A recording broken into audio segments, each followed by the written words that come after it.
Hello and welcome back. Tonight we are going to learn how to build a sanctuary, a fortress, a place of absolute safety and profound peace that you can retreat to at any moment. A place that no external event, no careless word, no twist of fate can ever breach. And the most remarkable thing about this sanctuary is that you carry it within you, always. We live in a world that often feels like a raging storm. The winds of breaking news, the waves of other people's opinions, the unexpected squalls of personal difficulty, they can toss us about, leaving us feeling anxious, reactive, and powerless. We spend so much of our energy trying to calm this external storm, a task that is ultimately impossible. Before we learn to build our shelter from this storm, please take a moment to like and subscribe, but only if you genuinely enjoy these videos and find value in these explorations. And do share in the comments, where does this idea resonate with you in your own life? It's incredibly insightful to hear the perspectives from all walks of life. Now, let us proceed. It is time to turn our attention away from the storm outside and focus on the calm within. Let go of your efforts to control the world. Instead, we will learn to cultivate the quiet, unshakable strength of our own mind with the help of one of history's greatest guides, the Roman Emperor Marcus Aurelius.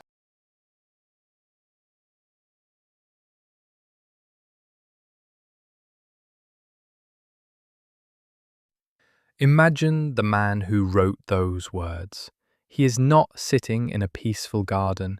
He is not a secluded scholar in a quiet library. He is Marcus Aurelius, Emperor of Rome, the most powerful man in the known world. And he is writing, alone, in a military tent on the cold, hard frontier of the empire. He is at war, commanding his legions against invading tribes. Back in Rome, the plague is raging, emptying the city. He is dealing with political betrayal, the immense burden of a crumbling economy, and the recent loss of many of his children. His world is the very definition of chaos, pressure, and uncertainty. And yet, the book he is writing is not about military strategy or politics or despair. He is writing a private journal to himself, a series of reminders, questions, and self-corrections that would later become known as his meditations. And what he is writing about, again and again in the dim lamplight of his tent, is how to maintain a state of perfect inner tranquility. He was not trying to deny the harshness of his reality. He was practicing the core art of Stoicism, distinguishing between what he could not control, the war, the plague, the actions of others, and the one thing he had absolute power over, his own mind, his own thoughts, his own responses. The world outside could rage, but inside his mind he was building a fortress, a quiet, orderly, and unbreachable sanctuary. He called it the Inner Citadel. What is this Inner Citadel? It is a fortress built not of stone and mortar, but of principles and judgments. Its foundation is the single most important idea in all of Stoicism, the dichotomy of control.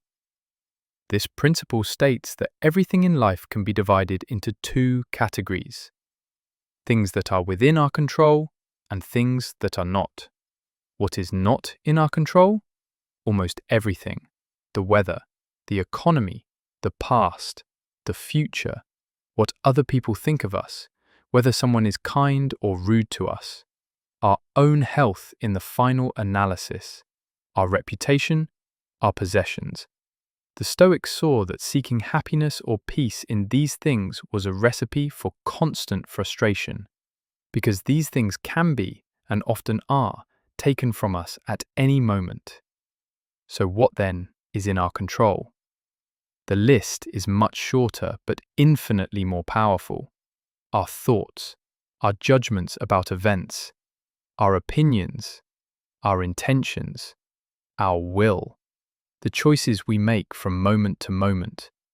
In short, our inner world, The inner citadel is the domain of what is up to us, and the Stoics believed that if we build this fortress well, if we learn to place our sense of good and evil entirely within the walls of our own mind, then nothing on the outside can ever truly harm us.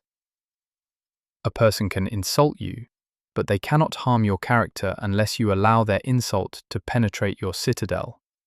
A storm can sink your ship, but it cannot sink your virtue. Fate can take away your possessions, but it cannot take away your ability to respond with courage and grace. The fortress is your mind's ability to remain calm, rational, and virtuous, regardless of the chaos that unfolds outside its walls. This fortress is not built in a day. It is built brick by brick through daily practice. Let us gently explore a few of the tools the Stoics used.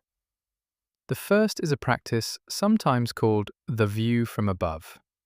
I invite you to try it now, in your mind's eye. Imagine yourself floating gently upwards, out of the room you are in. See the roof of your home below you. Float higher, seeing your neighborhood, your city, a patchwork of lights and streets. Go higher still, until you see the shape of your continent, the great blue curve of the earth, higher, past the moon, past the familiar planets, until our entire solar system is just a tiny spark in the immense, silent sea of the Milky Way galaxy. From this vast, silent vantage point, now look back at your own life. Think of the problem that is troubling you at this moment. See how small it appears from this cosmic perspective. See how all the frantic dramas of human life play out on this tiny, beautiful, spinning sphere. This practice does not dismiss your problems. It places them in their proper context. It cultivates perspective, and in perspective, there is peace. Another practice is what we might call mindful assent. When something happens, an unexpected bill arrives, someone cuts you off in traffic, you receive bad news, there is a tiny gap between the event and your reaction. The Stoic practice is to widen that gap. Instead of an immediate, knee-jerk reaction of anger or fear, you pause. You take a breath, and you remind yourself, this event is not good or bad. It is simply an external fact. My judgment about it is what will make it good or bad for me. In that pause, you can choose your response. You can choose to meet it with reason, with calm, with courage. Each time you do this, you lay another strong, solid brick in the wall of your citadel. The promise of this philosophy is not a life without problems. It is the promise of inner peace amidst your problems. It is the strength to endure any storm. So bring to your mind now a situation in your own life that is causing you anxiety, a source of external turmoil. See it clearly, but hold it gently.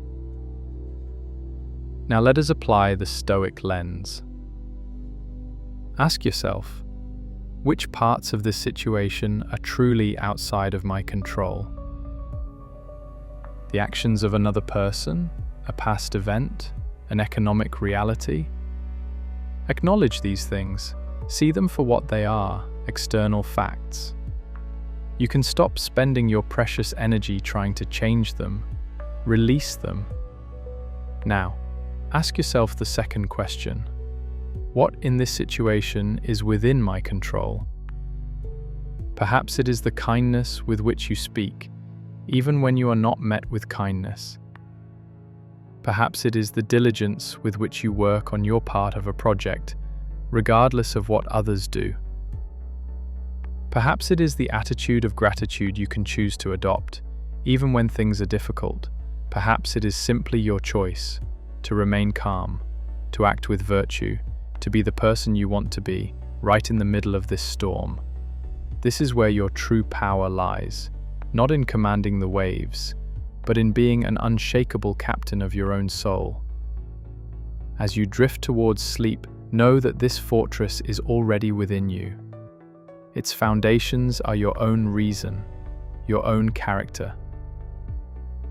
Each time you choose a thoughtful response over a gut reaction, each time you accept what you cannot change, each time you focus on your own virtue, you are making its walls higher and stronger. Let the storms of the world rage on, they cannot touch you here. Within the quiet walls of your own mind, you are safe, you are strong, you are at peace.